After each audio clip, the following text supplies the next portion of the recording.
અતિશય દુઃખદ સમાચાર પ્રાપ્ત થયા. બનાસકાંઠાના ડીસામાં ગોડાઉનમાં આગ લાગવાના કારણે 17 વ્યક્તિઓના મૃત્યુ થયા છે. મનુષ્યના જીવથી વધારે કિંમતી બીજું કશું જ ના હોઈ શકે. વારંવાર આપણા ગુજરાતમાં આવી ઘટનાઓ ઘટે છે.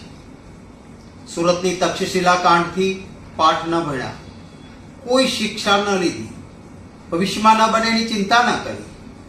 રાજકોટનો અગ્નિકાંડ થયો, કેટલાય વ્યક્તિઓએ જીવ ગુમાવ્યા. એમ છતાં પણ આ સરકારે કોઈ જ ચિંતા નહીં કરી એ વાતનું દુઃખ છે. આના પર રાજકારણ કરવા નથી માંગતો, પરંતુ શું સરકારની જવાબદારી નથી? એક પણ ગુજરાતીને તકલીફ ના પડે, એનો જીવ ન જાય, એના માટે ચિંતા તો રાખવી જોઈએ ને. આજે બનાસકાંઠાના ડીસામાં નિર્દોષ વ્યક્તિઓએ જીવ ગુમાવ્યો છે અને કોંગ્રેસ પક્ષ વતી શ્રદ્ધા સુમન સમર્પિત કરું છું.